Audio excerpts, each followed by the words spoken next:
کہتے جی ہر صحابی جنتی نہیں ہوتا.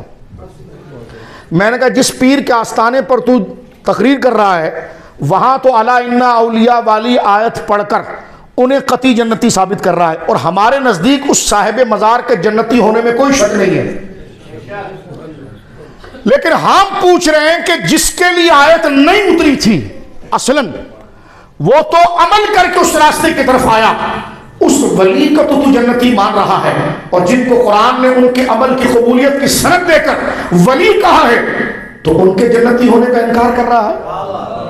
اور اس میں دیکھیں یہ ہے وہ غلو عشق کا جو ان کو لگ گیا ہے کسی قوال کے سر سے. ان کو چاہیے کہ اس کی حد بندی شریعت سے کریں. کہتے نہیں جس کا نام لے کر حضور نے کہا نا جنتی، ہم اسی کو جنتی کہیں گے. میں نے کہا یہ بات سن، سرکار موسیٰ کاظم رضی اللہ عنہ کا نام حضور نے لیا ہے؟ سرکار امام جعفر صادق کا نام حضور نے لیا ہے؟ کیونکہ تو سودا اہل بیت کا نام لے کر آ رہا ہے نا، تو اس پاک نام کو تیری ترجمانی کی ضرورت نہیں ہے، لیکن تو اس پاک نام کا لے کر حملہ کہیں اور کرنا چاہ رہا ہے. کلمۃ حق ارید بہا الباطل، نام لے رہا ہے پنجتن پاک 12 اماموں کا، اور غصہ تو نے نکالنا ہے صحابہ کے لیے اور بچنا ہے اہل بیت کی چادر کے اندر، تو یہ نہیں ہو سکتا.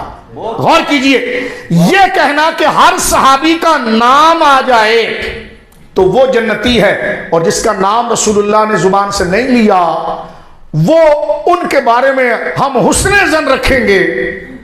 تو میں نے کہا مجھے یہ بتا، یہی جملہ اگر کھڑے ہو کر تو کہے کہ امام زین العابدین پاک کا نام تو حضور نے نہیں لیا، یا معاذ اللہ امام باقر پاک کا نام حضور نے نہیں لیا، یا معاذ اللہ حضرت امام جعفر صادق پاک کا، سرکار موسیٰ کاظم کا، سرکار مولا علی رضا کا، سرکار مولا تقی کا، سرکار مولا نقی کا، سرکار مولا حسن عسکری کا، ان کا نام حضور نے نہیں لیا لیکن حسن ظن ہے جنت میں جائیں گے، یہ جملہ برداشت ہوگا؟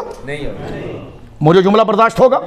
میں کہتا ہوں یہ اہل بیت کی مبارک لڑی کا نام لے کر تو ان مبارک ناموں سے جو اپنا غصہ نکالنا چاہ رہا ہے، ان کا نام تو حدیث میں نہیں آیا، ان کو جنتی کیوں کہہ رہا ہے؟ توجہ ہے آپ کی؟ ان کو جنتی کیوں کہہ رہا ہے؟ تو پتا چلا کہ جناب یہ بات صحابہ کرام رضوان اللہ اجمعین کے لیے کرنا کہ جناب ان کو ہی جنتی کہا جائے گا جن کا نام رسول اللہ نے لیا. تو میں نے کہا ایک دفعہ کھل کے تم سارے پیر بیٹھ جاؤ، پیر منگل بدھ جمعرات کی بات کر رہا ہوں، پیران نظام کی نہیں، تم بیٹھ جاؤ اور کاغذ میں لکھ کر دو کس کا نام حضور نے نہیں لیا، تاکہ وہ کڑی میں ابال بھی آئے نا. صرف اجمالی بات کرتے ہیں، بغض سیدنا معاویہ سے ہے، حضرت ابو سفیان سے. میں نے کہا ان کے لیے نص دکھانے کے ذمہ دار ہم ہیں، لیکن ہمیں یہ بات بتائی جائے کہ یہ جو قاعدہ تم اتنا گھما کر لا رہے ہو کہ نام دکھاؤ. میں نے کہا جس پیر کے مزار پر تو گیا ہے اس کا نام بتا سکتا ہے، ان کا نام ذکر کر سکتا ہے؟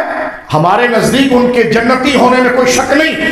یعنی میں آپ کو کہنا چاہ رہا ہوں یہ عشق کے نام پر بھانڈگیری ہو رہی ہے، یہ عشق کے نام پر دنگا مستی ہو رہی ہے.